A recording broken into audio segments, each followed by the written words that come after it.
اعوذ باللہ من الشیطان الرجیم بسم اللہ الرحمن الرحیم اللہم صلی علی سیدنا و مولانا محمد وعلی آل سیدنا و مولانا محمد وبارک وسلم۔ اصل اشتم ریا کا علاج۔ اے عزیز، معلوم ہونا چاہیے کہ خداوند قدوس کی بندگی اور اطاعت میں ریا کرنا بہت بڑا گناہ ہے اور شرک کے قریب ہے۔ عبادت کرنے والوں کے دلوں پر اس سے زیادہ کوئی اور بیماری غلبہ پانے والی نہیں ہے، یعنی عابدوں کا دل بہت جلد اس بیماری میں مبتلا ہو جاتا ہے، کیونکہ وہ چاہتے ہیں کہ جو کچھ وہ عبادت کریں لوگ اس سے واقف ہو جائیں اور ان کو پارسا اور زاہد سمجھے، اور جب عبادت کا مقصود خلائق بن جائے تو وہ عبادت نہیں رہی بلکہ خلق پرستی ہو گئی۔ اسی طرح اگر خالق کی عبادت کے ساتھ مخلوق کی خوشنودی بھی مقصود بن جائے تو یہ شرک ہے، گویا خداوند کریم کی عبادت میں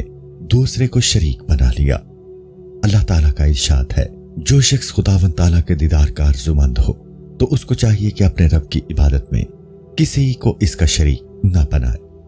ایک اور مقام پر ارشاد فرمایا، تو ان نمازیوں کی خرابی ہے جو اپنی نماز سے بھولے بیٹھے ہیں اور جو دکھاوا کرتے ہیں۔ کسی شخص نے سرور کونین صلی اللہ علیہ وآلہ وسلم سے دریافت کیا کہ نجات کس چیز میں ہے؟ آپ نے فرمایا کہ تو خدا کی بندگی کرے اور ریا کے واسطے عمل نہ کرے۔ حضور اکرم صلی اللہ علیہ وآلہ وسلم نے یہ بھی ارشاد فرمایا ہے کہ قیامت کے دن ایک شخص کو لایا جائے گا اور اس سے پوچھا جائے گا کہ تو نے کیا اطاعت کی؟ وہ جواب دے گا کہ میں نے خدا کی راہ میں اپنی جان فدا کی اور جہاد میں مارا گیا۔ اللہ تعالیٰ فرمائے گا، تو نے جھوٹ کہا، جہاد تو اس واسطے تو نے کیا تاکہ لوگ کہیں کہ فلاں شخص بڑا بہادر ہے، بس حکم ہوگا کہ اس کو دوزخ میں لے جاؤ۔ اس کے بعد دوسرے شخص کو لایا جائے گا، اس سے دریافت کیا جائے گا، تو نے کیا اطاعت کی؟ وہ کہے گا، جو کچھ مال میرے پاس تھا وہ میں نے تیری راہ میں خیرات کر دیا۔ حق تعالیٰ فرمائے گا، تو جھوٹ بولتا ہے، تو نے اس واسطے یہ داد و دہش کی تھی تاکہ لوگ کہیں کہ یہ بہت سخی ہے، حکم ہوگا اس کو دوزخ میں لے جاؤ۔ پھر ایک اور شخص لایا جائے گا اور اس سے پوچھا جائے گا، اے بندے، تو نے کیا اطاعت کی؟ وہ جواب دے گا، میں نے علم حاصل کیا، علم قرآن سیکھا اور اس کے حاصل کرنے پر بہت محنت کی۔ حق تعالیٰ فرمائے گا، تو جھوٹ کہتا ہے، تو نے علم اس لیے حاصل کیا کہ لوگ تجھے عالم کہیں، اس کو بھی دوزخ میں لے جاؤ۔ حضور اکرم صلی اللہ علیہ وآلہ وسلم نے ارشاد فرمایا کہ میں اپنی امت کے معاملہ میں کسی چیز سے اتنا نہیں ڈرتا جتنا ان کے چھوٹے شرک سے۔ لوگوں نے دریافت کیا، یا رسول اللہ صلی اللہ علیہ وآلہ وسلم، وہ کیا ہے؟ آپ نے فرمایا، وہ ریا ہے، اور قیامت کے دن حق تعالیٰ فرمائے گا، اے ریاکارو، تم ان لوگوں کے پاس جاؤ جن کو دکھانے کو تم میری عبادت کیا کرتے تھے، اور اپنے عمل کی جزا انہی سے مانگو۔ جب الحزن، حضور اکرم صلی اللہ علیہ وآلہ وسلم کا ارشاد ہے کہ جب الحزن یعنی غم کے گڑھے سے خدا کی پناہ مانگو۔ لوگوں نے عرض کیا، یا رسول اللہ صلی اللہ علیہ وآلہ وسلم، جب الحزن کیا ہے؟ آپ صلی اللہ علیہ وآلہ وسلم نے فرمایا، وہ جہنم کا ایک غار ہے جو ریاکار عالموں کے لیے بنایا گیا ہے۔ حضور سرور کونین صلی اللہ علیہ وآلہ وسلم کا ایک اور ارشاد ہے کہ حق تعالیٰ فرماتا ہے، جس نے عبادت کی اور دوسرے کو میرے ساتھ شریک کر دیا تو میں شریک سے بے نیاز ہوں، اسی واسطے میں نے تمام بندوں کو ایک دوسرے کا شریک بنا دیا ہے۔ حضور صلی اللہ علیہ وآلہ وسلم کا ارشاد ہے کہ اس عمل کو جس میں ذرہ برابر بھی ریا شامل ہوگا حق تعالیٰ قبول نہیں فرمائے گا۔ نقل ہے کہ حضرت معاذ رضی اللہ تعالیٰ عنہ کو حضرت عمر رضی اللہ تعالیٰ عنہ نے روتے دیکھا تو ان سے دریافت فرمایا کہ کیوں روتے ہو؟ حضرت معاذ رضی اللہ تعالیٰ عنہ نے فرمایا کہ میں نے رسول اکرم صلی اللہ علیہ وآلہ وسلم سے یہ سنا ہے کہ تھوڑا ریا بھی شرک ہے۔ حضور اکرم صلی اللہ علیہ وآلہ وسلم کا ارشاد ہے کہ ریاکار کو قیامت کے دن پکارا جائے گا اور اس سے کہا جائے گا، اے ریاکار، اے مکار، تیرا عمل ضائع ہوا اور تیرا اجر باطل ہو گیا، جا اور اپنا اجر اور اپنی مزدوری اسی سے مانگ جس کے لیے تو نے عمل کیا تھا۔ حضرت شداد بن اوس رضی اللہ تعالیٰ عنہ کہتے ہیں کہ رسول اللہ صلی اللہ علیہ وآلہ وسلم کو ایک بار میں نے اشک بار پایا۔ میں نے عرض کیا، یا رسول اللہ